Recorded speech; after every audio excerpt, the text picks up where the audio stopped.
football pour un nouveau débrief, celui de la victoire du Paris Basketball contre Gravelines Dunkerque, celui aussi des retrouvailles du club parisien avec son premier entraîneur, Jean-Christophe Prat, ou encore un débrief où on va parler du retour gagnant de Gauthier Denis. Bref, on a beaucoup de choses à évoquer avec Flavien que j'accueille. Comment vas-tu? Bonsoir Lilian, bonsoir à tous. Très très bien. C'était un match plutôt agréable aujourd'hui. Est-ce que tu as apprécié tes retrouvailles avec Jean-Christophe Prat? On va pas se mentir, c'était le meilleur moment de la soirée. Ah oui, on a beaucoup de souvenirs avec Jean-Christophe et puis c'est vrai qu'il a pris plaisir à parler en conférence de presse. On va l'évoquer ensemble puisque Paris 97, Gravelines Dunkerque 78, un écart finalement large et pourtant Paris a été bousculé comme rarement en début de match par le BCM qui a pris Paris à son propre jeu de l'intensité. Les Maritimes ont notamment mené 21-12 lors du premier quart-temps, sauf que voilà, passé cette période de 10 minutes, on a compris pourquoi Gravelines Dunkerque est une équipe qui a perdu ses 10 premiers matchs de championnat et aussi pourquoi Paris figure tout en haut de ce classement, tout en haut du panier, pardon. Lors des trois cartons suivants, les Parisiens ont installé les barbelés en défense et ont inscrit tir primé sur tir primé à l'image d'un Indirifi. Résultat, 18 sur 37 à 3 points, quasiment 50% de réussite derrière l'arc. Et voilà comment Paris a réussi à renverser la situation contre Gravelines Dunkerque. Flavien, même si on a pu avoir quelques craintes pour Paris, notamment au vu du début de match, on a ensuite quand même vu le rouleau compresseur parisien se remettre en marche et au final complètement dominer cette équipe de Gravelines qui figure dans les bas-fonds du classement de Betclic Elite. Ouais, c'est clair. Tu vois un premier carton qui est vraiment vraiment pas bon, qui est pour moi dans ce qu'on a fait de pire depuis le début de saison. Où on retrouve des petites choses qu'on avait citées sur les premiers matchs, notamment là, le manque d'agressivité des intérieurs qui sont très ciblés par les adversaires et qui font beaucoup de fautes. 1er quart-temps, Paris doit faire quasiment 12 fautes, je crois, quelque chose comme ça. Ça a donné une quinzaine de lancers francs à Gravelines rien que dans le premier quart-temps. Et tous tes intérieurs, que ce soit Jantunen, Kratzer, Charvin, qui a eu un peu de temps de jeu, Kessens aussi un petit peu avant de sortir sur blessure. Euh, Ils ont tous été à deux trois fautes en même pas 15 minutes de jeu. Et c'est vrai que sur le début de match, ça sentait vraiment pas bon. Et on va dire la chance que Paris a eue, j'ai envie de dire, c'est que Gravelines a pas mal de blessés, a un effectif assez court, euh, que s'ils veulent ouvrir leur banc, ils doivent s'appuyer sur des jeunes joueurs, ce que Jean-Christophe Prat n'a pas souhaité faire sur ce match vraiment. Donc, bah, Paris, au fur et à mesure, a pris l'ascendant physique, a arrêté aussi de faire des fautes et a donc pu bah, se relancer sur de la transition et du jeu rapide. Et puis petit à petit, bah, voilà, il y a eu un gros moment dans le deuxième quart-temps où Gauthier Denis a pris feu. Ça a relancé un peu toute l'équipe. Et derrière Gravelines n'avait même pas le ressort physique euh, pour revenir au score. Et puis, bah, je crois que ça finit à une vingtaine de points d'écart. C'est assez logique au vu de la rencontre au final. Pourquoi Paris a encore débuté un petit peu timidement, on a envie de dire, surtout que on aurait pu se dire qu'après deux défaites consécutives en championnat à Roanne puis contre Besiktas à domicile, que Paris allait justement entamer cette rencontre avec un peu plus de volonté de tout de suite mettre son jeu en place. Mais c'est vrai que comme tu le disais, ce début de match moyen également, on le voit également pondre depuis un petit peu quelques semaines. C'est pas franchement, ça ne nous étonne pas non plus. Mais qu'est-ce qui fait que au-delà du fait que Gravelines Dunkerque est rentré avec beaucoup d'intensité, et c'est aussi peut-être ça maintenant qui fait la différence, c'est que les équipes adverses savent que Paris est une équipe qui met beaucoup d'intensité, donc les équipes adverses se disent, eh ben, on va également leur rentrer dedans pour pas qu'ils puissent installer leur jeu. Qu'est-ce qui, peut-être dans les petits éléments, a fait défaut? Je ne l'ai pas cité, mais Sébastien Herrera est annoncé blessé pour plusieurs semaines. Il n'a donc pas débuté dans le 5 majeur, c'était Colin Malcolm à sa place. Est-ce que c'est aussi peut-être ce changement dans le 5 majeur qui a pu un petit peu interférer dans le début de match parisien? Je sais pas. Je pense qu'ils ont été un petit peu surpris du plan d'attaque de Gravelines au vu des forces qu'ils avaient en présence. Mais je pense aussi que pour Gravelines, c'était le meilleur moyen d'embêter Paris au maximum et d'espérer de faire un match avec un score serré et espérer le prendre à la fin. Hem, je pense aussi que si tu démarres intense contre une équipe comme Paris en ce moment, qui a joué tous les deux jours au début de saison, mais maintenant tous les 3 jours et qui a pas eu de pause depuis un petit moment, hem, le rythme intense qu'inflige Thomas Izzalo, à ses joueurs et je pense que maintenant il y a un contre-coup physique dont on parle maintenant depuis un petit moment, mais, heu, mais là, les 2 défaites, donc Roanne qui était sur une sortie de 3 déplacements et Beşiktaş, une équipe qui t'a vraiment rentré dedans, qui t'a posé des difficultés, pas uniquement en termes d'intensité, mais même sur le mouvement de ballon, sur comment tu impactes à l'intérieur et ben, j'ai retrouvé un peu de ça en tout cas en début de match. Hem Gravelines aussi a mis des tirs difficiles en début de partie et je pense que c'est ça aussi qui aide, à voilà, Paris défendait pas si mal que ça et la preuve en est, c'est qu'en fait, ils ont jamais été débordés. Voilà, tu l'as cité, il y a eu 21-12, mais ça a été un incendie de courte durée qui a été, je pense, en fait, qui est même pas une étincelle, en fait. Et le fait que tu restes finalement pas si loin de ton adversaire alors que tu joues très mal, pour moi c'est un point extrêmement positif et ça t'a permis de te relancer dans la rencontre très, très vite parce que, bah, voilà, il a fallu 2 tirs et en 2 tirs, tu étais déjà revenu, quasiment à égalité et tu as pu lancer une dynamique beaucoup plus positive pour Paris. Oui, oui, même si Paris a des débuts peut-être des fois parfois timides, ils sont en tout cas toujours au contact au moins, au minimum, donc ça leur permet quand le niveau de jeu réapparaît de pouvoir repasser devant. Et il y a peut-être aussi une explication au niveau du niveau de jeu individuel de certains joueurs qui sont moins bons tout simplement que depuis le début de la saison. Bon, bah, j'ai cité Sébastien Herrera qui était un petit peu dans le trou depuis quelques semaines, qui voilà maintenant est sur le flanc blessé. Mais il y a également un Michael Kessens dont on parle pas beaucoup, mais qui joue que 3 minutes ce soir, qui est peut-être aussi blessé, ce sera à surveiller, mais qui lui aussi depuis quelques semaines n'apporte pas ce qu'il devrait apporter. On a Léon Kratzer qui joue quand même 13 minutes ce soir, mais qui ne capte aucun rebond, qui ne marque aucun point, et bon, qui fait 4 passes décisives un petit peu, un petit peu bizarrement, mais qui est rapidement pénalisé par les fautes également. C'est aussi ça peut-être. On a vu également toujours aussi bon à la distribution, mais à TJ Short un petit peu moins présent. Il y a Nadir Rifi qui a pu prendre le relais au scoring, mais c'est peut-être aussi ça qui explique que, et c'est en corrélation, je pense, avec l'enchaînement des matchs, c'est que bah, Paris peut un peu moins compter sur certaines individualités par rapport au début de saison où il pouvait compter sur l'apport de 8, 9 joueurs quasiment à toutes les rencontres. Ouais, bah, c'est sûr qu'aussi si les joueurs en question dont on parle, qui ont une baisse de régime par rapport à ce qu'on a vu, on va dire fin septembre, début octobre, jusqu'à la mi-octobre, tu vois le différentiel, physique et énergétique, en fait, qu'ils sont capables de mettre dans une rencontre. Un Tyson Ward, même s'il fait des prestations, somme toute correctes, voire bonnes en ce moment, c'est pas le même Tyson Ward qu'on a vu, dès le mois de septembre. Et ça, les équipes le savent. Les équipes le savent et savent que, bah, tu as une équipe fatiguée qui, ne va pas se relâcher parce que, bah, l'objectif du coach et même de l'équipe entière, heu, c'est de gagner tous les matchs. C'est pas, on va en bazarder un. La coupe de France a été bazardée, mais c'était même pas un objectif. Mais, heu, perdre, c'est pas, une option pour, Thomas Izzalo et ses hommes et donc, bah, tu vas te donner à 100 à 110 à tous les matchs et il y a forcément un moment où ça va craquer et on n'en est pas loin. Je pense que cette bordure-là, en tout cas avec l'effectif actuel, tel qu'il est constitué et tel que Thomas Izzalo l'utilise aussi, hem et ben, voilà, tu as des joueurs qui vont se blesser. Si Sébastien Herrera se blesse, c'est parce qu'il joue beaucoup. Hem, Michael Kessens joue bon, un peu moins, mais il a des minutes à tous les matchs et c'est là où, bah, peut-être que, l'utilisation d'Enzo Charvin, de plus en plus, elle va être intéressante justement dans cette idée de trouver un peu de la rotation supplémentaire pour faire souffler les coéquipiers. Heu, bon, c'est dommage et on va en parler plus tard pour Gauthier, mais il pourrait peut-être avoir sa chance maintenant.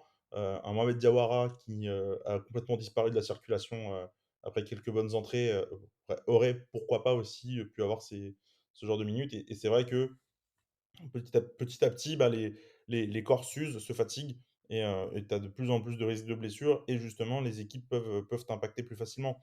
La première mi-temps de Nkoko côté Gravelines, elle est vraiment impressionnante et les intérieurs de Paris faisaient peine à voir à côté. Parce qu'ils dominaient dans la raquette des 2 côtés, prenaient des rebonds, ils marquaient pas mal de points. Il a un gros Thomas en 2e mi-temps qui a fait, un peu soulever tout le monde tellement avec la violence et moi j'ai trouvé vraiment que on était un peu trop soft à l'intérieur et que ça faisait partie des points, heu, qu'on citait en début de saison et qui là, avec la fatigue, ressortent, un peu trop violemment à mon goût.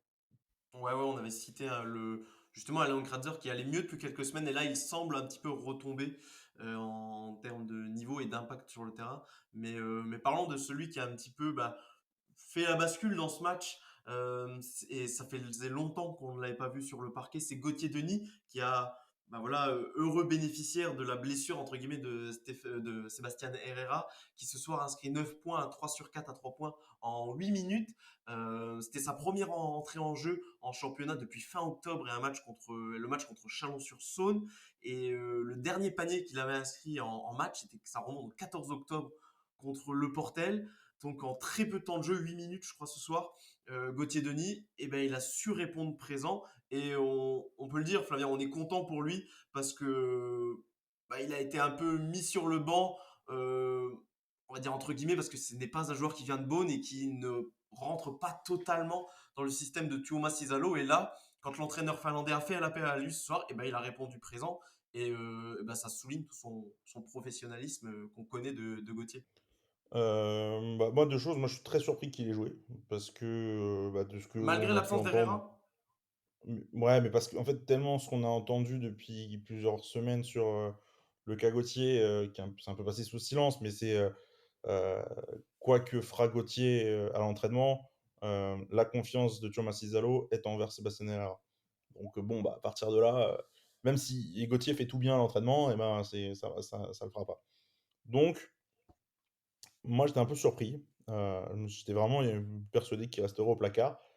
Quand je l'ai vu rentrer, j'étais plutôt, bah, en fait, agréablement surpris. J'avais envie de voir ce qu'il allait pouvoir donner et en fait, je suis pas le seul parce que quand il met son premier panier, en fait, c'est pas juste, 2-3 fans qui se sont levés, c'est vraiment toute la salle qui a crié, plus que, bah, dans tout le reste du match et donc il en a mis un, il en a mis 2, il en a mis 3 et il les met à des buzzers ou des fins de possession, des trucs, dont lui, il a le secret d'aller mettre des tirs dans le corner à moitié retournés, des trucs, improbables et bon, c'est des tirs, en fait, qu'il est quasiment seul à savoir mettre dans cette équipe-là et c'est très bien qu'il ait été capable de le faire parce que c'est lui qui redonne ce dynamisme en fin de 2e quart-temps. Alors il est pas tout seul, il y a Mehdi Nguema aussi qui a des bons passages, et qui fait une plutôt bonne partie. Mais Gauthier Denis à ce moment-là, il y avait besoin d'adresse, c'est on le fait rentrer, il prend 2-3 tirs, il rentre et à ce moment-là, tu as pu relancer une dynamique parce que, bah, oui, va falloir sortir sur les shooters parce que début de match, en 2 minutes, tu es à 1 sur 7 à 3 points et puis d'un coup, là, tu as un mec qui vient t'en mettre 2-3, ça change la donne, tu défends différemment et derrière ça a remonté l'équipe là-dessus et tu vois l'adresse à 3 points en finale comme tu l'as cité en début de match, mais Paris finit à 18 sur 37, ce qui est énorme, une très, très, très belle adresse, là où c'était pas parti pour être ça en début de partie et je pense qu'il est justement, il a apporté cette confiance-là et même un peu du coup de réchauffer la salle qui a porté l'équipe un peu derrière. Son impact n'était pas forcément que sur le scoring du coup, mais vraiment aussi pour l'équipe à la redynamiser au moment où il fallait pour mettre le coup d'accélérateur et prendre les devants dans la rencontre pour, ne jamais les lâcher après. Oui, il a été un peu le détonateur pour lancer la rencontre de Paris. Il a joué précisément 11 minutes. Et c'est vrai, on aurait pu se dire que bah, peut-être un Mehdi Nguama allait récupérer encore plus les minutes de Sébastien Herrera. Bon, il joue quand même, Mehdi joue 16 minutes ce soir pour 7 points. Donc voilà, il joue quand même, il a également gratté quelques minutes.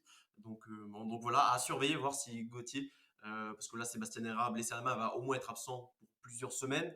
À voir si le club va privilégier bah, le fait d'avoir Gauthier, bah, maintenant le faire rejouer, peut-être prendre un pigiste médical en fonction de la durée d'indisponibilité du Chilien. Voilà, ce sera à surveiller pour les prochains matchs. Et bah, désormais, un petit peu pour terminer ce débrief, voilà, on a revu Gauthier Denis sur un parquet et on a également revu Jean-Christophe Prat à la Halle Carpentier. C'était un petit peu l'événement de la soirée également. Jean-Christophe Prat qui est devenu entraîneur du BCM Gravelines Dunkerque fin octobre, alors qu'il était assistant à l'Asvel. Jean-Christophe Prat, je le rappelle pour ceux qui ont, entre guillemets, pris l'histoire du Paris Basketball en cours, entraîneur du club de 2018 à 2022, le premier entraîneur du Paris Basketball disputé 150 matchs à la tête de l'équipe. Il a été honoré évidemment en début de rencontre. Flavien, tu étais présent en conférence de presse. Est-ce que relate-nous un petit peu quelle était l'attitude du technicien et puis quel était son plaisir pour lui de revenir à Paris ce samedi soir.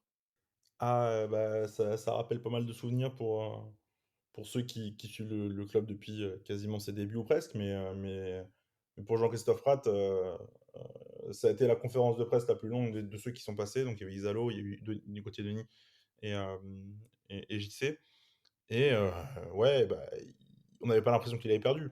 Parce qu'il était à la maison, parce que son poulain qu'il a sorti du Havre en 2018 du côté de Nîmes, lui met à l'envers et lui fait plus ou moins perdre le match sur le moment clé. Euh, il a été, tu l'as dit, honoré en début de partie, juste avant le match, et c'est extrêmement mérité. Il a été très élogieux envers le développement du club, ce qu'il devient sans lui maintenant. Euh, et qui, bah voilà, vraiment, on aurait dit qu'il était jamais parti en réalité sur comment il était dans son attitude, etc. Et c'était vraiment chouette à voir. Toujours blagueur en conférence de presse, à dire des conneries comme il le dit lui-même. Mais voilà, un bon moment avec Jean-Christophe. Ça fait partie des conférences de presse, on va dire, joyeuses qu'on a eues avec lui. Il y en a eu des moins joyeuses parfois. Et c'était plutôt sympa. Et il a été, et même l'accueil de la salle a vraiment été cool au moment où il a été honoré. Voilà, il y avait, comme tu l'as dit, il y en a forcément compris un peu l'histoire du Paris Basketball en route. Mais lui, c'est le maçon numéro un qui a bâti toutes les fondations pendant 4 ans et qui l'a fait monter en Pro A. Donc, bah, forcément, un des hommes forts de ce club, ça c'est sûr. Ouais, un moment forcément particulier. Donc voilà. On va désormais passer au classement pour Paris, qui du coup est toujours dans les hauteurs du classement, juste derrière Monaco, le leader. 10 victoires, 3 défaites pour le Paris Basketball, qui, en fonction du résultat entre Lasvel et Bourg-en-Bresse qui s'affrontent ce dimanche soir, pourrait déjà prendre au moins une sacrée option sur l'une de ces deux équipes en fonction du résultat. Un petit mot sur les espoirs du Paris Basketball qui se sont eux inclinés contre Gravelines Dunkerque, 77-82. Hugo Nguyen a fait un gros match au scoring, 23 points. Et Maxime Log a terminé en double-double, 21 points et 10 rebonds. Donc voilà. La suite pour le Paris Basketball. Flavien, je n'ai pas fait mes devoirs, je n'ai pas mon onglet avec le calendrier. Est-ce que toi, tu l'aurais sous la main pour me dire le prochain match du Paris Basketball en Betclic Elite? Ce sera pour le mois de décembre. Ouais, je m'en occupe si tu veux. Il y a un déplacement, encore une fois, en Eurocup, à Cedevita, là, cette semaine. Je crois que c'est mercredi soir. Et puis, bah, c'est le dernier match de la phase aller d'Eurocup, donc un déplacement assez loin, et redéplacement dimanche soir, et là c'est à Monaco. Et justement, en fait, merci de me lancer sur le calendrier parce que je voulais un petit peu en parler. Parce que là, les 3 prochains matchs, si je dis pas de bêtises, en championnat pour Paris, c'est Monaco, Asvel, Bourg-en-Bresse, donc c'est 3 des 4 premiers, parce que Paris est dans les 4 premiers. Et donc, bah, alors, on a posé la question à Thomas Cizalo qui a gentiment botté en touche en disant l'important, c'est pas de battre forcément les premiers, c'est sur la saison régulière, c'est d'être le plus régulier. Merci pour la langue de bois, mais effectivement, là, il y a un gros test pour le Paris Basketball, c'est de se frotter aux 3-4 meilleures équipes, entre guillemets, du championnat avec Paris. Euh, il va falloir être solide. Monaco, c'est à l'extérieur. Et je crois qu'eux, en plus, en Euroleague, ils reçoivent, donc il n'y aura pas de déplacement. Toi, tu vas à l'autre bout de l'Europe. Ça va pas être un super déplacement. On va arriver fatigué encore une fois. L'Asvel, ce sera la maison. Bourg-en-Bresse, ce sera l'extérieur. Et après, je crois que c'est le 16 décembre, Bourg-en-Bresse, ah bah, tu verras après dans quel état tu es ressorti de ce périple, et comment tu peux attaquer la suite de la saison en championnat. Ça va être hyper intéressant, et probablement les matchs les plus disputés que Paris a eu depuis le début de saison. Et c'est ainsi que se termine ce débrief du match Paris-Gravelines-Dunkerque. On vous invite, comme d'habitude, à nous suivre sur les réseaux sociaux, ParisB-on air sur Twitter et Paris Bibolonaire sur Instagram. N'hésitez pas également à liker à liker l'épisode sur les plateformes de podcast et à nous laisser des commentaires. Voilà, et ben on se retrouvera pour le débrief du match du déplacement à Monaco pour le Paris Basketball. En attendant, on vous remercie et on se dit donc à très vite. Merci Flavien. Bye bye. Allez, ciao, ciao.